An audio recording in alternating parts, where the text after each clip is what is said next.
제가 오후가 되면 목소리가 많이 갈라져서요. 목사님께 좀 사회를 부탁드렸습니다. 시간이 벌써 많이 지났는데 여호와의 편에 있는 자,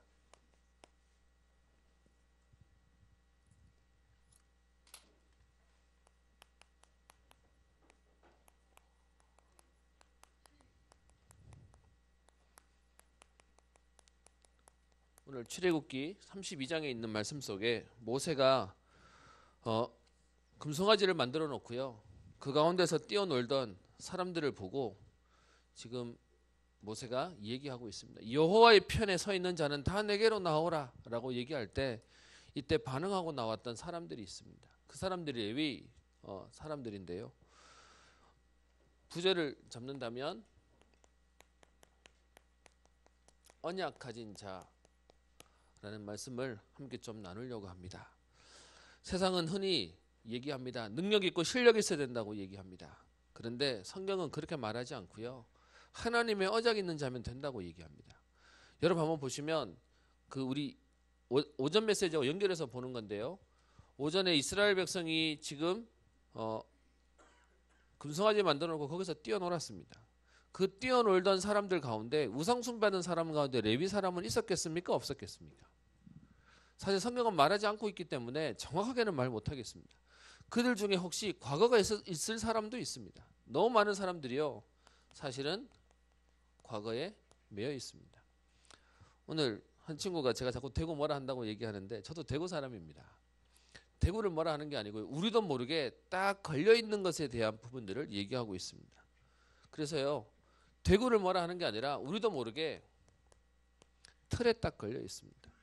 제가 아는 얘기를 들었는데 우리 청년 한 집사님이 우리 레몬트에 얘기했답니다. 너네들 대학교 다니는데 입학했는 그 학교에서 대구에서 제일 좋은 그 학과와 관련된 학교에 편입해라 라고 얘기했더니 우리 랩런트들이 덮어놓고요.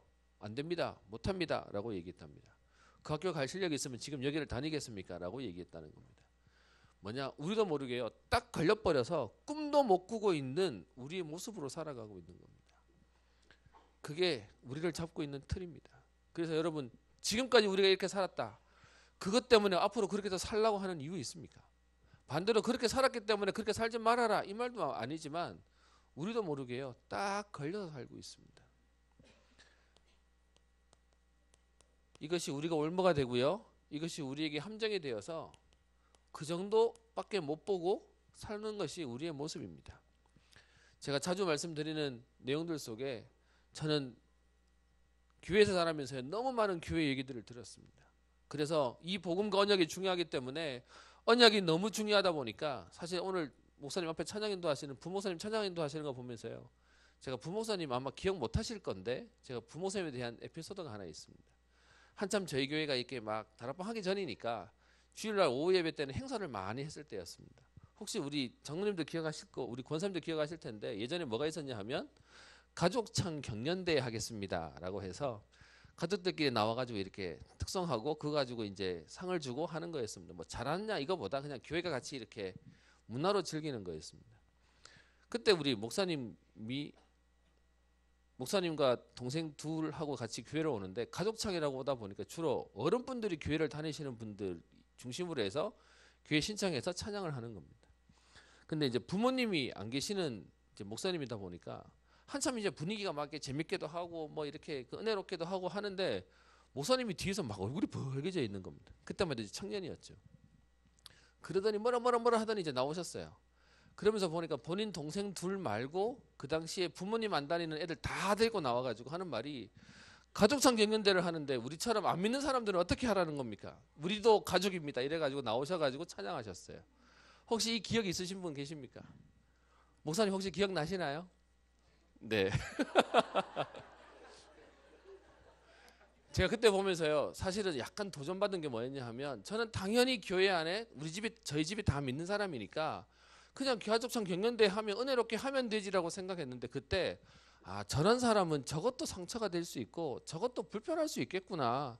저런 사람 배려할 수 있는 게 그게 센스겠구나에 대한 생각도 했습니다. 그래서 사실은 여러분들이 우리도 모르게요. 그냥 교회 안에 문화라고 말하고 있지만 누군가에게는 걸려있기도 하는 겁니다. 그런 중에 제 속에 제일 부딪혔던 게 뭐냐 하면 예수 믿는 일대는 어렵다. 그리고 부모님이 믿지 않는 친구들은 교회 오면 뭔가가 이렇게 부모님이 안 계시니까 배경이 없는 것처럼 좀 이렇게 눈치도 봐야 되고 상황도 돼야 되는 것들도 많이 보게 되었습니다. 여러분 집에 예수 믿는 사람이 없이 혼자 예수 믿는다. 그러면 우리는 그 사람을요. 아이고 힘들게 안 됐다라고 봐야 됩니까? 아니면 하나님이 너를 특별하게 세웠다라고 오히려 힘을 실어줘야 됩니까? 오히려 여러분에게 여쭤보겠습니다. 여러분 집안에 나 혼자 예수 믿는다면 부끄러운 겁니까? 아니면 하나님이 여러분에게 특별한 계획이 있는 겁니까? 근데 우리는 거꾸로 생각해서요. 나 혼자 믿는다고 뭔가 약간 죄스럽게 아직도 우리 예전에 교회 있었죠. 오늘도 혼자 오십니까? 뭐 이렇게 교회 붙어 있으면 괜히 가족 전도 못한 것이 눌린 것처럼요. 믿음의 배경이 없으면 뭔가 어려운 것처럼 얘기합니다. 그게 우리가 다 속고 있는 건지 보고요. 그리스도 만났다면 끝나는 겁니다. 그러면요. 저와 여러분들이 봐야 될 것이 뭐냐 하면 우리도 모르게 교회 상처가 많이 있는 겁니다. 그래서 제가 고민이 좀 있습니다. 주일날 교회에 여러분들이 오시는 카운터를 이렇게 하다 보면 안 오시는 분들도 계십니다. 근데 그분들을 찾아다니는 신방을 하려다 보니까 교회는 뭐냐면 맨날 전화해서 왜 못 오셨습니까? 아 그러셨습니까? 이제 이거 해야 되는 거예요. 근데 저는 교회가 뭐 해야 되냐? 진짜 세계복음화 때문에 하나님의 응답을 누리고 그것 때문에 달려가는 은혜가 있어야 된다고 생각합니다. 그래서 자꾸 이렇게 안 오시는 분들 챙기는 게 아니고요. 되는 응답들을 만들어 가야 되는 사실 우리의 트렌드가 바뀌어야 된다라고 생각합니다.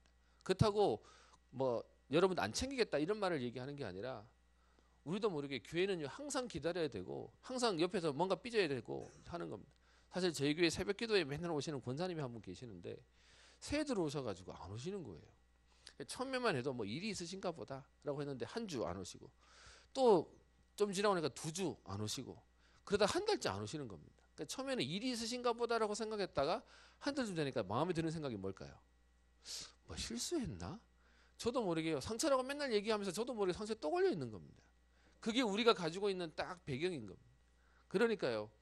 우리가 하나님 앞에서 우리의 이것들을 뛰어넘어야 되는데 그렇지 않으면 우리는 모든 사건에 걸리게 되고 우리도 모르는 습관에 걸리게 되는 것입니다. 오늘 여러분들과 아침에 32장을 보고 이 부분들을 설교를 하려고 하는 하려고 하는 이유가 있습니다. 그게 뭐냐 하면 이스라엘 백성들이 그렇게 하나님을 떠나는 일들을 계속 반복해요. 그러다 보니까 이스라엘 백성들의 마음, 그들의 모습을 보면 우리의 모습이기도 하고 그래서 안 되나 보다 포기하는 사람도 있고요. 그것 때문에 원래 그런 거지라고 그냥 방탕하게 사는 사람도 있습니다. 우리의 과거에 있는 저와 여러분들에게 성경은 말하기를 고린도후서 5장 17절에 얘기하기를 이렇게 얘기하죠. 그런즉 누구든지 그리스도 안에 있으면 새로운 피조물이라. 이전 것은 지나갔으니 보라 새 것이 되었다라고 얘기합니다. 우리가 그리스도를 아는 순간 하나님이 우리를 새로운 피조물이라고 얘기합니다.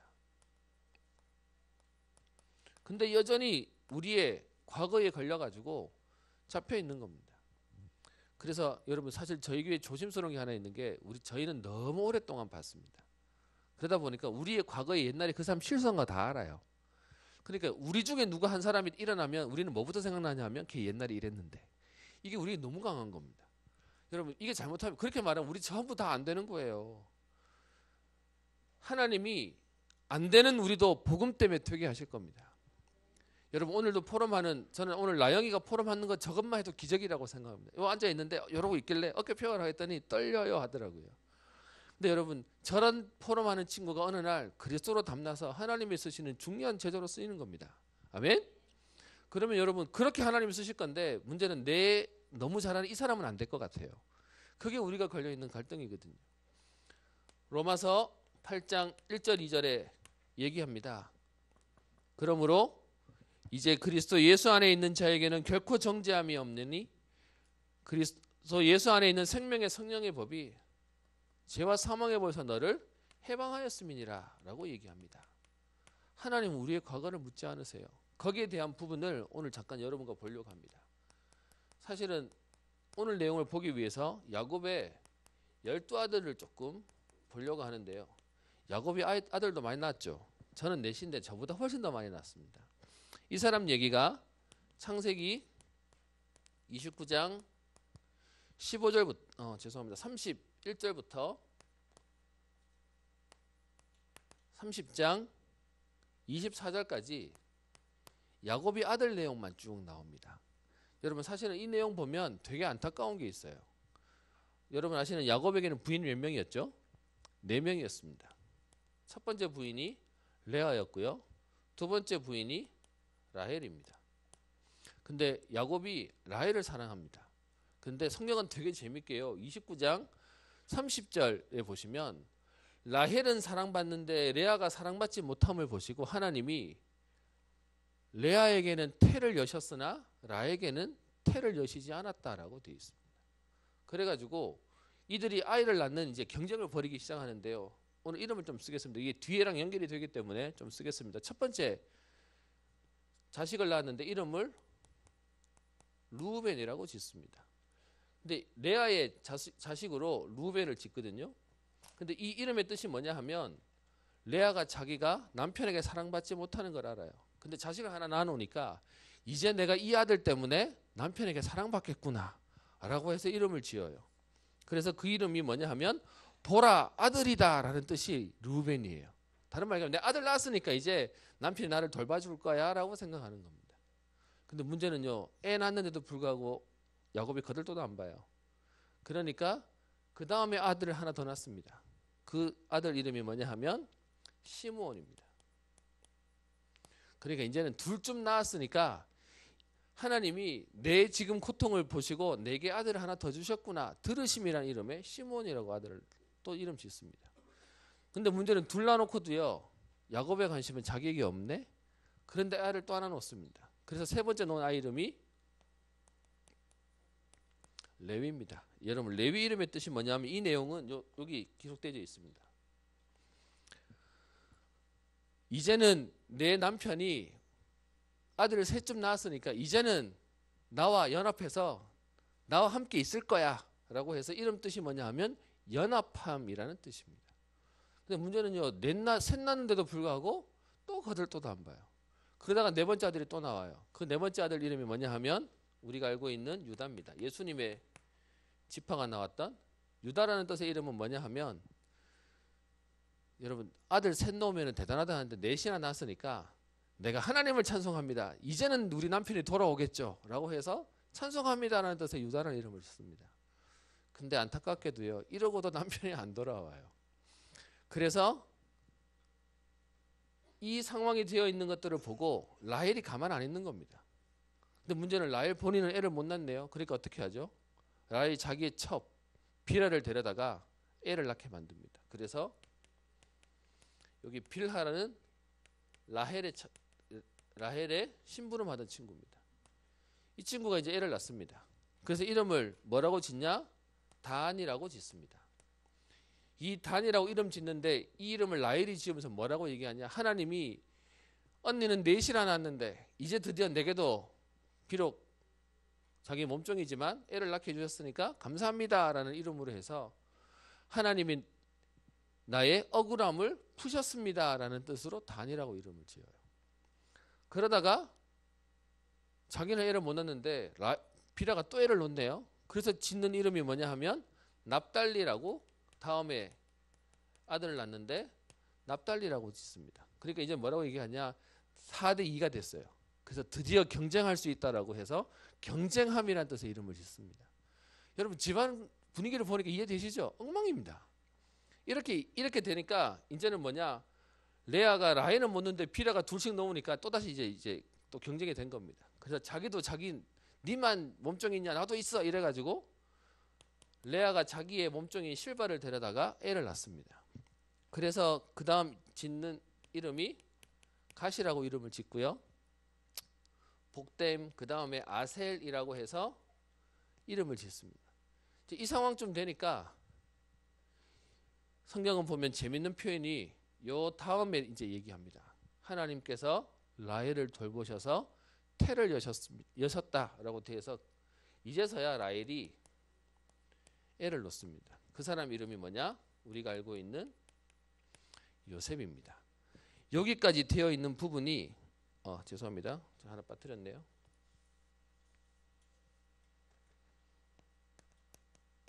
레아를 통해서 다시 애들 2명 더 놓습니다. 이사갈 그리고 그 다음이 스불론이라고 하는 아이를 또 놓습니다. 그때서야 하나님이 라헬을 통해서 요셉을 놓게 하십니다. 이렇게 가족이 나와지는 우리 물론 나중에 이제 베냐민 얘기가 뒤에 나오고요. 30장에는 베냐민 얘기는 아직 안 나옵니다. 요 사이에 누가 나오냐? 34장에 나오는 그 디나가 강간당하는 그 디나라고 하는 딸 얘기가 여기에 나옵니다. 이런 집안의 배경 속에 있었던 상황 속에 문제가 생깁니다. 그 문제가 뭐냐 하면 창세기 34장에 1절부터 마지막 절까지 내용 속에 보면 디나가 세겜 땅에 있을 때 동네 놀러 나갔다가 그 땅에 있는 추장의 아들한테 강간을 당하게 됩니다. 그랬더니 이제 이 12명의 형들이 열받은 겁니다. 난리가 난 겁니다. 하나님의 사람인 우리를 내 동생을 욕보였다라고 해서 가만 안 두려고 하는데 문제는 강간해놓고서는 좋아하고 사랑한다고 아내로 달라고 얘기합니다. 그랬더니 성경을 보면 재미있는 표현을 얘기하고 있는데 13절에 보면 그들이 거짓말로 속여서 대답합니다. 뭐라고 얘기하냐?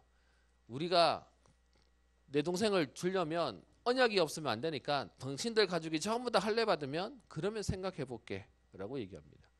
결혼할 당사자만 아니라 너네 가문 전부 다가 할례 받으면 해줄게 라고 합니다. 근데 성경은 재밌게요. 표현하기를 13절에 속여 라고 되어 있습니다. 처음부터 동생을 주고 싶은 마음이 없어서 자존심이 너무 상했어요. 그런데 문제는 이 추장이 영향력이 있다 보니까 그래 그럼 우리 그렇게 할게. 내가 너네 동생 너무 좋아하니까 우리 가족뿐만 아니라 우리 가문 전부 다 할례받게 할게 라고 얘기합니다. 그래 놓고서는 성경에 보면요 3일째 가장 고통이 심할 때 모든 남자들이 다 할례받게 만들어 놓고 3일째 가장 심할 때 뭐하냐? 2사람이 가서요 그 남자들 다 죽여버립니다. 사실은 이제 아파서 꼼짝 못하고 있으니까 무방비 상태로 가 있는데 그때 2명이 누가 나가냐 하면 성경에 보시면 시므온과 레위가 가서 이 세겜 족장 다 죽여버렸다고 되어 있습니다. 그리고 저 2명 시므온과 레위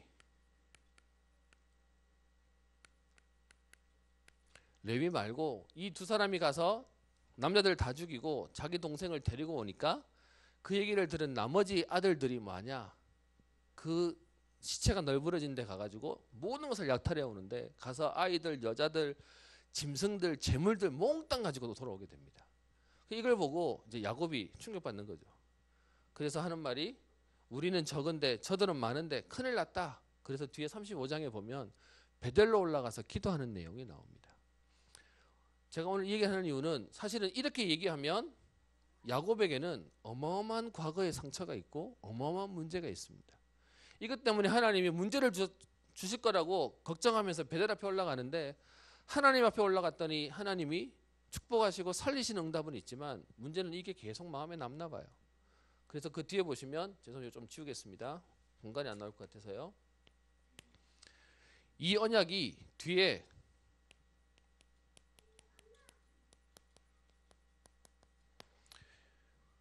보시면 야곱이 유언하는 내용이 나옵니다.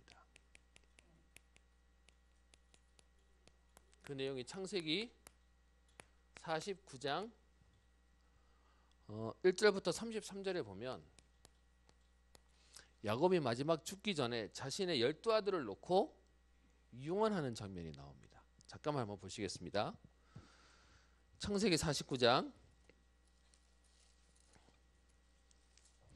1절에 야곱이 그 아들들을 불러 이르되 너희는 모이라 너희가 후일에 당할 일을 내가 너희에게 이르리라 합니다. 그러면서요 너희는 모여 들으라 야곱의 아들들아 너희 아버지 이스라엘에게 들을지어다. 그러면서 누구를 제일 먼저 얘기하죠?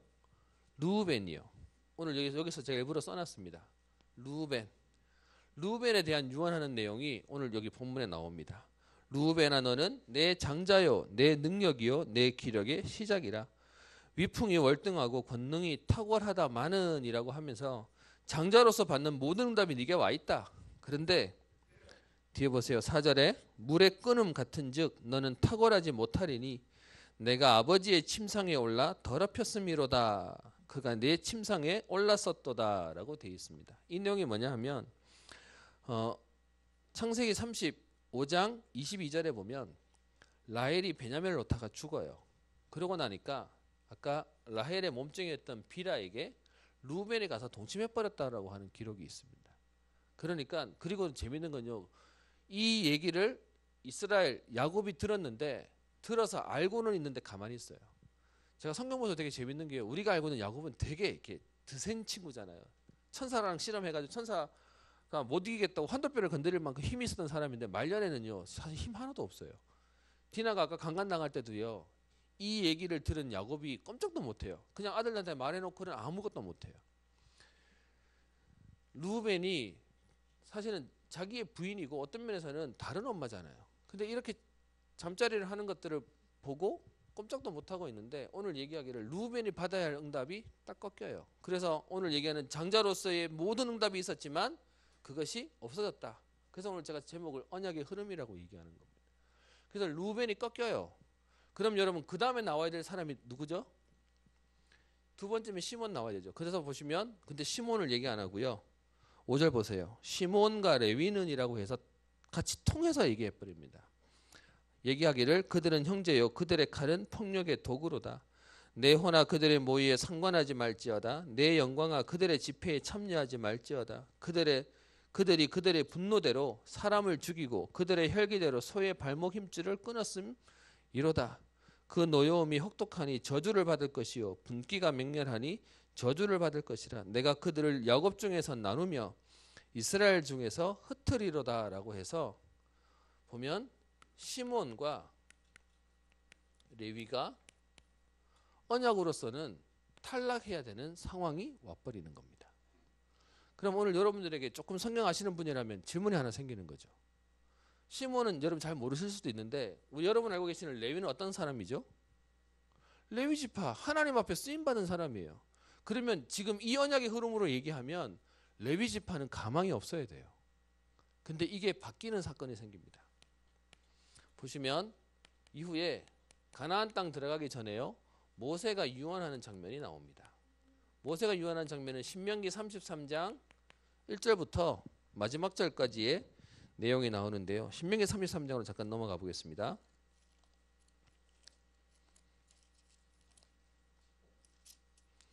신명기 33장 1절에 하나님의 사람 모세가 죽기 전에 이스라엘 자손을 위하여 축복함이 이러하니라 라고 말하면서 2, 3, 4절 쭉 얘기하고요. 6절에 얘기합니다.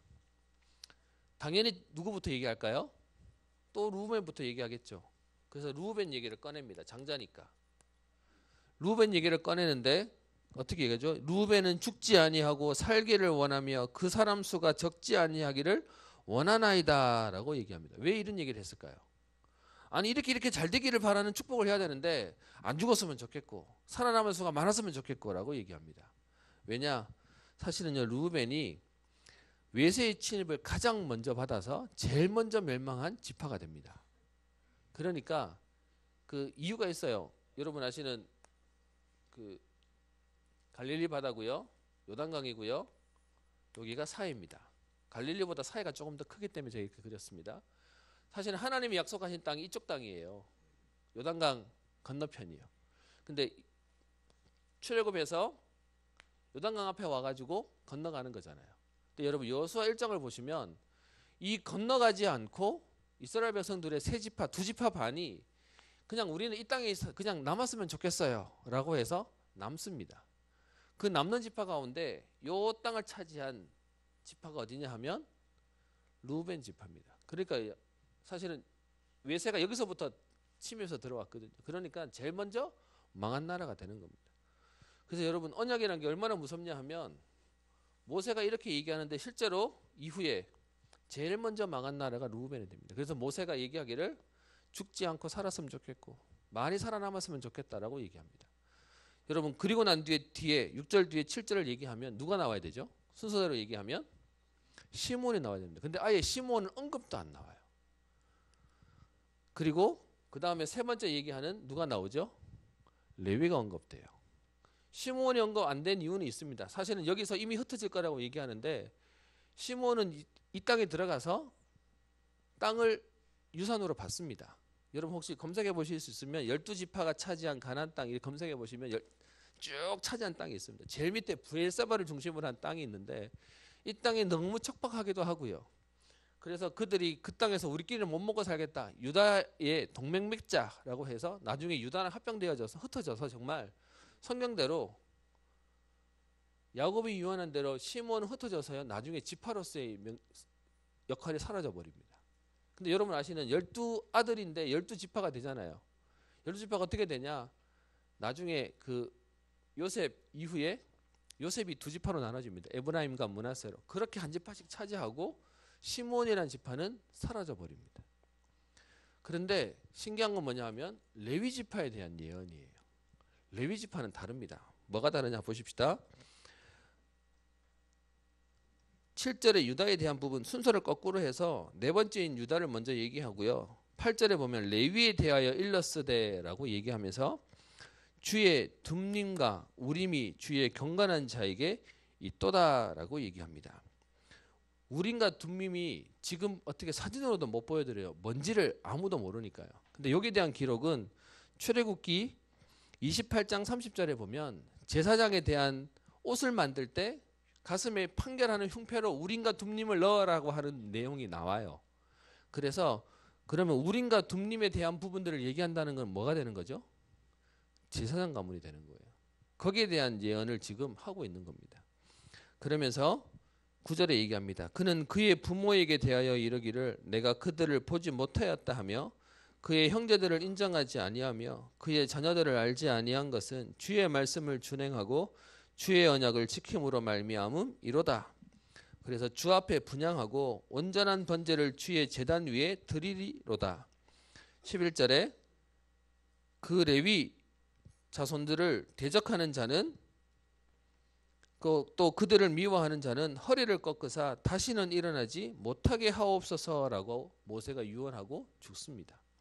그러면 여러분 모세가 지금 유언하고 죽었던 이것은 가나안 땅 들어가기 전인데 오늘 여러분들가 읽었던 출애굽기 32장은 요 사이에 있는 사건입니다. 지금 이해되시죠? 야곱이 유언하고 모세가 죽기 전에 있었던 사건이 오늘 창세기 32장의 사건입니다. 그럼 오늘 창세기 32장으로 돌아가서요. 오늘 본문을 잠깐 보겠습니다. 오늘 32장 15절부터 잠깐 보겠습니다.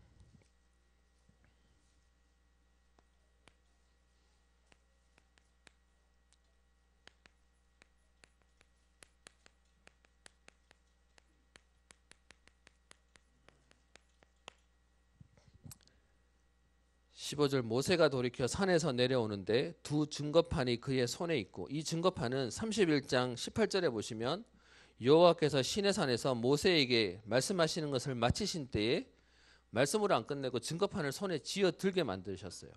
들고 있는데 지금 이스라엘 백성들이 밑에서 지금 금송아지 만들고 타락하고 있으니까 빨리 내려가라. 그러니까 그거 들고 내려오는 겁니다.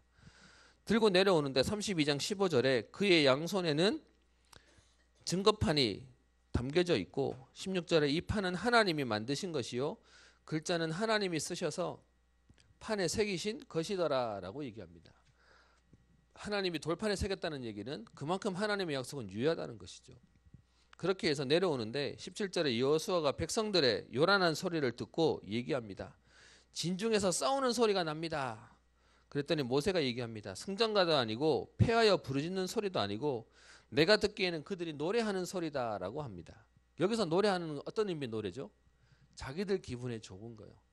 말은 하나님께 지금 제단에서 저 예배 드린다고 하지만 자기들 즐거워라고 막 뛰어노는 소리인데 멀리서 오는 지금 여호수아와 모세가 듣기에는 지금 저게 무슨 전쟁 났냐라는 소리가 될 만큼 산만하고 정신없는 겁니다. 그래서 19절에 가까이 와서 보니까 그 송아지와 그 춤추는 것들을 보고 크게 노하여 손에서 그 판들을 산 아래로 던져 깨트리니라 라고 얘기합니다. 여러분 왜 모세가 이 판을 깨트려야 됐을까요? 이 판이 유효하면 지금 이스라엘들은 다 죽어야 돼요. 그러니까 이거 빨리 이제 없애는 거죠. 깨놓고 그리고 얘기합니다. 송아지를 가져다가 불살르고 그것을 다 없애버립니다. 그리고 21절에 모세가 아론에게 얘기합니다. 아론을 질책하죠.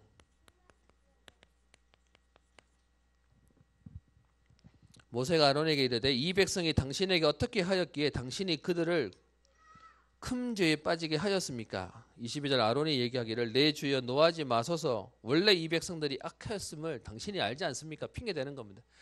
얘네들이 하자 그랬어. 원래 얘네들 좀 약해 좀 악해 라고 얘기하고 있는 겁니다.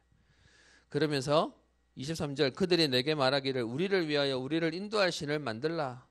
모세 곧 우리를 애굽 땅에서 인도하여 낸 사람은 어찌 되었는지 알 수 없노라 하기에 24절에요. 아론이 거짓말합니다. 뭐라고 하냐? 그들에게 이르기를 금이 있는 자는 빼내라 한즉 그들이 그것을 내게로 가져왔기로 내가 불에 던졌더니 거기서 뭐가 나왔다고요? 송아지가 나왔대요.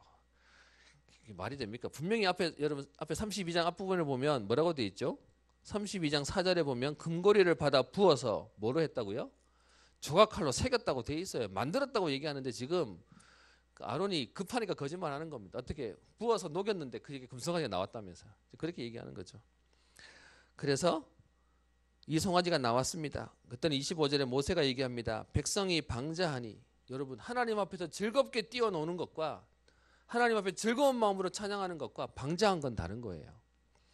그래서 아론이 그들을 방자하게 하여 원수에게 조롱거리가 되게 하였습니다. 여기서 말하는 원수가 뭘까요?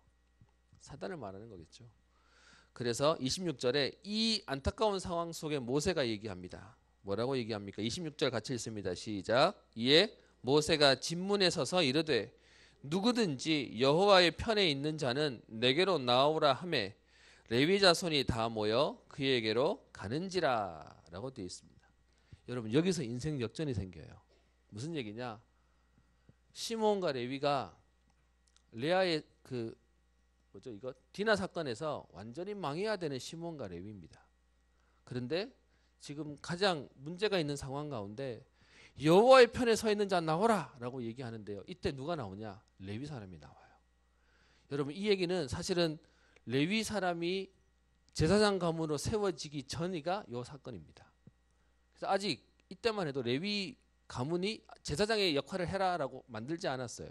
오늘 아까 봤던 모세의 유언 때 우림과 둠밈이 그들 속에 있다라고 얘기하는데 여러분 제가 말하는 출애굽기 28장에 보면 제사장 세우는 얘기가 나오거든요. 제사장과 제사장의 직분을 위임하는 내용이 28장 29장에 나와요. 거기에 보면 나합과 이렇게 엘르아살과 이런 사람들을 세우라고 되어 있는데 아론의 자식으로 그 가족만 제사장 가문이 되게 만듭니다. 그래서 레위 가문이 사실 아직 제사장 가문이 아니고 가족으로서만 제사장을 잡고 있는데 이 상황 가운데 망해야 되는 레위 가문이 이때 여호와의 편에 서 있는 자 나오라라고 얘기하는데 나옵니다. 제가 오늘 여러분과 드리려고 하는 내용이 이겁니다. 혹시 여러분 생각에 여러분의 과거가 아니면 여러분의 가정이 아니면 여러분들의 가문이 옛날에 어떠했는지 그 가문의 인생이 바뀌어버리는 시간이 오늘 여기 생겨버립니다. 가장 문제를 당하는 이때 하나님 앞에 딱 믿음으로 서는데요. 오늘 보시면 26절에 얘기하죠. 여호와의 편에 있는 자는 다 내게로 나오라 하매 그때요. 딱 나오는 사람이 누구냐? 레위 자손이 나오게 됩니다.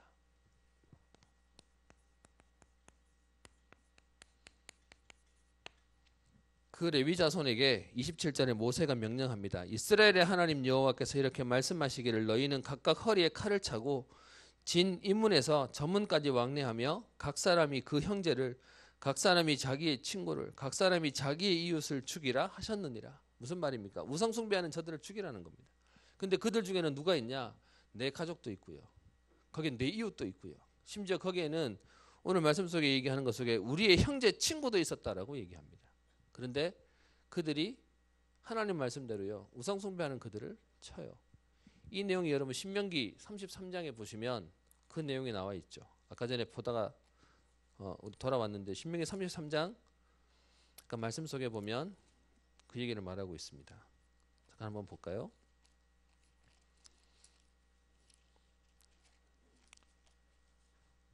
(33장) 9절에 얘기하죠. 그는 그의 부모에게 대하여 이르기를 내가 그들을 보지 못하였다 하며 그의 형제들을 인정하지 아니하며 그의 자녀를 알지 아니한 것은 주의 말씀을 준행하고 주의 언약을 지킴으로 말미암음이로다라고 되어 있습니다.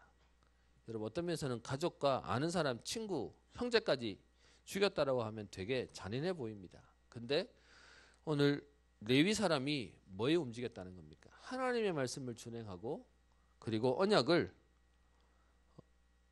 지킴으로 말미암아 그렇게 행했다라고 얘기하고 있습니다.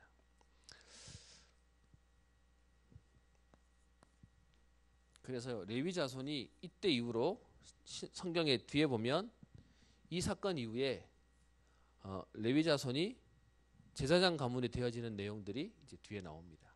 그렇게 해서 똑같이 문제를 저질렀는데 한 가문은 완전히 없어지는 가문이 돼버리고요. 다른 한 가문은 하나님 앞에 서 있는 응답들 속에 계속해서 하나님께 쓰임받는 축복을 누리게 되었습니다. 그럼 여러분 지금 이 자리에 예배드리시는 여러분들에게 복음은 뭐가 되는 것이냐? 우리의 과거에 매이는 게 아닙니다. 오늘 하고 싶은 여러분가 던지고 싶은 메시지가 이겁니다. 제가 사실은 여러분들 앞에 어떤 면에서 오늘은 제가 좀 마음을 먹고 말씀을 드리는 겁니다. 저를 제일 힘 빠지게 하는 게 뭐냐 하면요. 저의 부모님과 자꾸 비교하는 겁니다. 어쩔 수 없이 제가 아들이기 때문에 여러분들에게는 비슷한 게 보일 겁니다. 근데 뭔가 하지도 않았는데요. 말씀하시는 가운데 자꾸 거기나 자꾸 뭐 얘기하세요. 그러니까 저도 모르게 자꾸 주춤주춤 하는 겁니다. 저도 여러분들에 대한 과거를 묻지 않겠습니다. 여러분도 저에 대한 과거를 묻지 말아주시고 진짜 복음 앞에서 우리 교회에서 새롭게 우리 응답받아 갔으면 좋겠습니다. 그래서요. 지난날에 우리의 어떤 것들도 사실은 복음 안에서 문제가 안 됐으면 좋겠습니다. 복음은 우리를 새롭게 하는 것이고 그것 때문에 응답으로 가는 것이니까요. 그래서 오늘 여러분과 말씀을 좀 나누면서요. 제가 뭔가 누군가를 놓고 하는 내용은 아닙니다. 하나님 앞에서 저는 믿음으로 교회를 섬기고 여러분들을 섬기고 가겠습니다. 그러면 여러분들도 그걸 봐주셔서요. 우리 안에 있는 가족 관계와 우리 속에 있는 우리 성도의 관계 속에 응답을 받았으면 좋겠습니다. 사실 우리 랩런트 중에 한 명, 저 위에 방송 간사하고 있는 혜성 간사가 신학교를 가려고 합니다. 본인이 저한테 와서 얘기하더라고요. 본인이 신학교를 가고 싶은 마음이 있는데 용기가 없었는데 이렇게 얘기하더라고요. 목사님이 뭔가를 저한테 확신을 주셨다는 겁니다.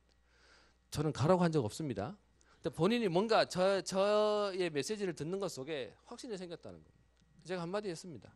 하나님이 보내시는 거면 네가 가고 싶지 않아도 하나님 가게 하실 거고 네가 하나님 보내시지 않는 거라면 네가 안 가고 싶어도 가게 될 거다라고 얘기했습니다. 알겠다라고 했습니다. 근데 문제는 뭐냐? 이제 학교 가서 저기 원서도 내놓고 면접도 봤더니 오라 그래서 합격증 받았답니다. 근데 문제는 뭐냐? 이 상황이 됐는데 본인이 준비한 게 전혀 없대요. 제가 얘기했거든요. 교회가 못 도와준다. 왜냐? 진짜 하나님 보내시는지 네가 응답받았으면 좋겠다라고 얘기했거든요.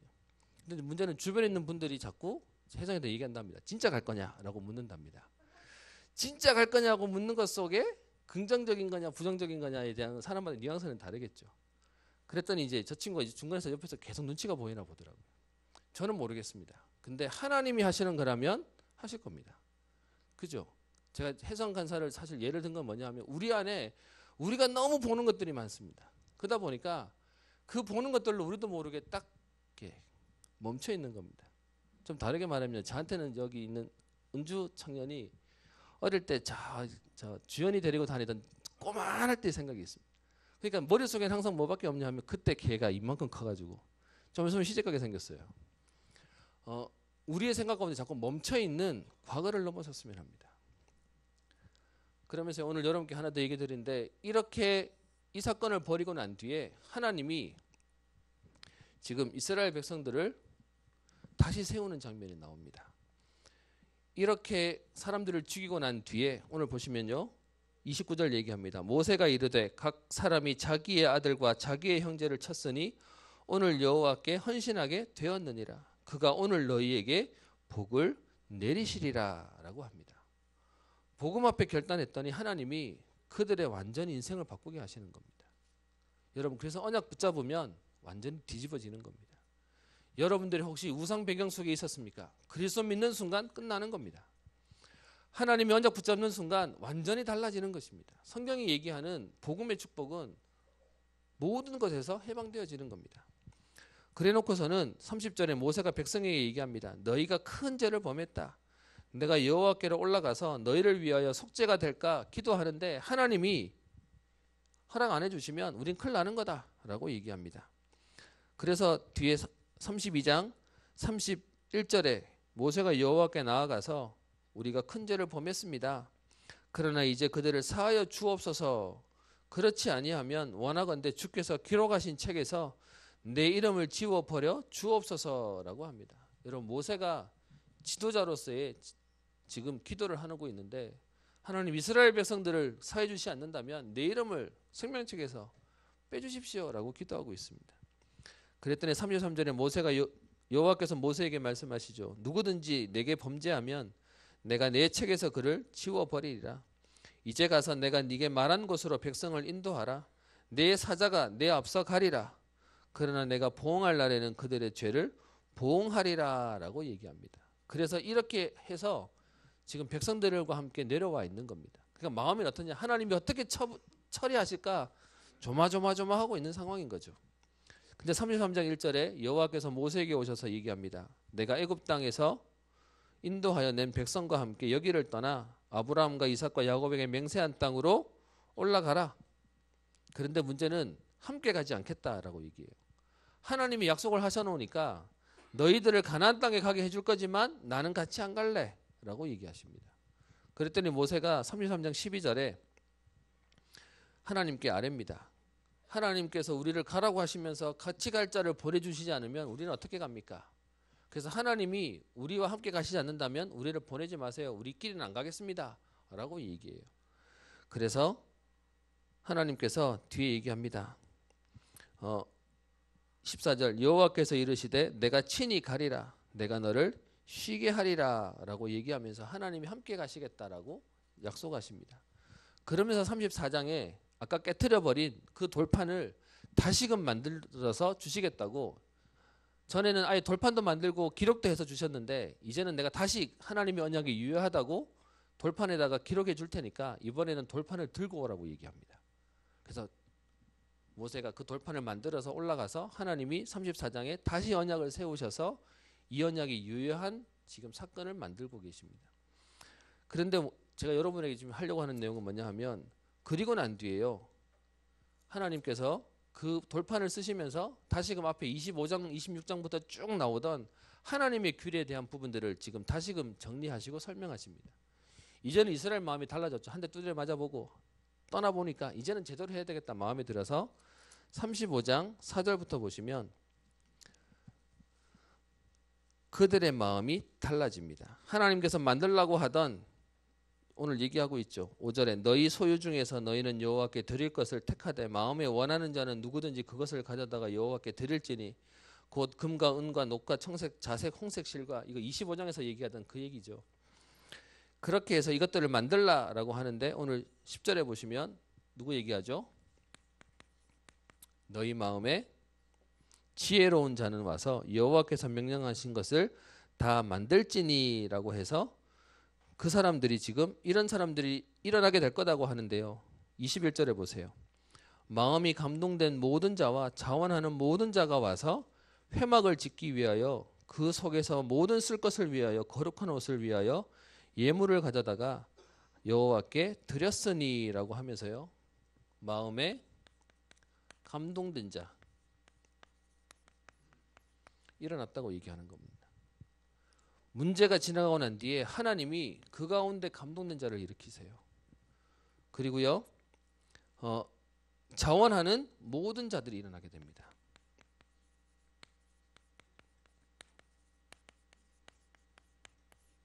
그러면서 이런 인물들이 오늘 뒤에 보시면 35장 30절에 얘기하죠. 모세가 이스라엘 자손에게 이르되 볼지어다 여호와께서 유다 지파 훌의 손자요 우리의 아들인 부살렐을 지명하여 부르시고라고 얘기합니다. 오늘 이름 두 사람 나오는데요.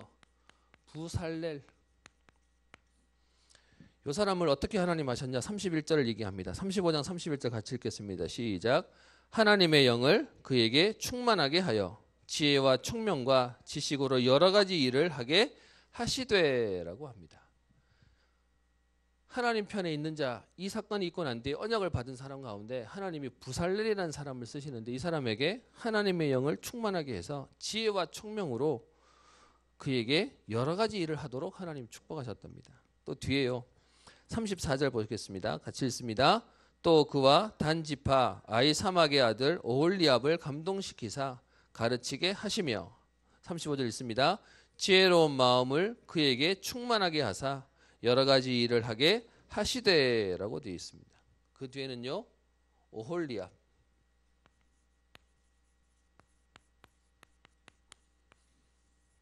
하나님의 편에 있는 자의 대표적인 두 사람의 이름을 언급하면서 하나님이 이들을 통해서 성막 만드는 응답을 누리게 하셨다라고 되어 있습니다. 그러면서요. 이 정도뿐만 아니라 36장 2절에 모세가 부살렐과 오홀리압과 및 마음이 지혜로운 사람 곧 그 마음에 여호와께로부터 지혜를 얻고 와서 그 일을 하려고 마음에 원하는 모든 자를 부르매 이들이 세워졌더니 하나님 어떤 역사를 주시냐. 성막을 지어야 되는데 사람들이 얼만큼 많이 가져오냐. 오늘 보시면 3절 성소의 모든 것을 만들기 위하여 가져온 예물을 모세에게서 받는데 백성이 아침마다 자원하는 예물을 연하여 가져왔으므로 성소의 모든 일을 하는 지혜로운 자들이 각기 하는 일을 중지하고 와서 5절 얘기합니다. 백성이 너무 많이 가져오므로 여호와께서 명령하신 일에 쓰기에 남음이 있나이다. 그래서 더 이상 가져오지 마세요 라고 하는 내용이 있었던 응답이 일어나게 됩니다. 누가 세워지니까요? 여호와의 편에 있는 자, 언약 가진 자가 세워지니까 흐름이 바뀌어 버립니다. 그래서 저는 저희 교회 사실 이번 메시지를 하면서 출애굽기를 마무리하고 다음 주부터는 신명기 이제 민수기 하려고 하는데요. 교회의 새로운 시작으로 기도하고 있습니다. 그리고 그렇게 제가 말씀을 여러분과 전달하고 제가 제 소원의 말씀이 아니고요. 하나님 앞에서 이 부분은 언급하고 그리고 믿음으로 고백하고 가려고 하고 있습니다. 오늘 말씀 속에 보면 레위는 자기의 가족도 안 중요했어요. 하나님의 언약이 더 중요했어요. 저도 여러분에게 감히 얘기합니다. 여러분 기회를 주시고 또 하나님이 인도하셨다고 생각하는데 저는 가족을 넘어서 복음 때문에 하나님 앞에서 일하겠습니다. 여러분들 함께 그 응답 속에 진짜 복음 때문에 함께 교회를 세우고 후대를 세우는 응답들을 우리 갔으면 합니다. 쓸데가 없는데요. 결론에 한마디만 하겠습니다. 여호와의 편에 있는 자 나오라 라고 얘기합니다. 저는 언약 가진 자라고 부제를 잡았고요. 지금 로마서에 있는 말씀대로 얘기하면 이면 계약이 있는 자요. 여러분들은 어떠신지 모르겠지만 저는 하나님이 저를 목회자의 자녀로 어릴 때부터 교회에서 보고 자라면서 교회만 보게 하신 이유가 있다고 생각합니다. 하나님이 이 시간표에 또 저에게 출신인 노면진 우리 부목사님을 하나님 보내셨던 것도 분명히 이유가 있다고 생각합니다. 그래서요. 하나님 앞에 이면 계약을 가지고 올 한 해 하나님 앞에 남은 인생들을 달려가려고 합니다.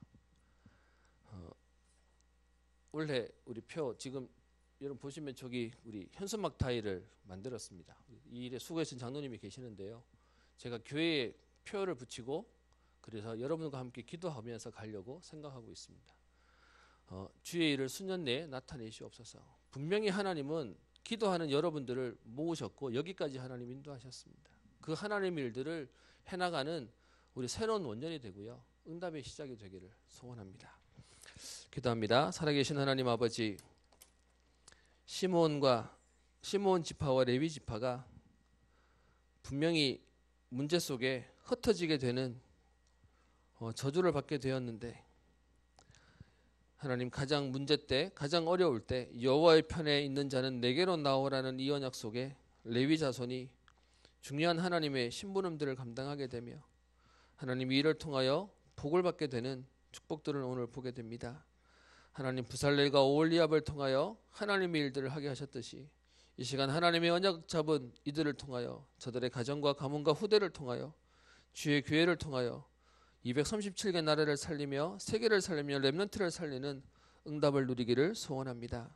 하나님 언약 가진 자의 축복을 누리게 하시고 이유 있는 인생의 이면계에게 축복을 누리는 전도자의 걸음 되게 하옵소서. 하나님 오늘 새로운 시작이 되어지게 하시며 하나님의 응답들을 누려 우리의 모든 과거에서 넘어서며 하나님의 응답을 누리는 전도자의 걸음 되게 하옵소서. 감사드리며 살아계신 우리 주 예수님 이름으로 기도합니다. 아멘.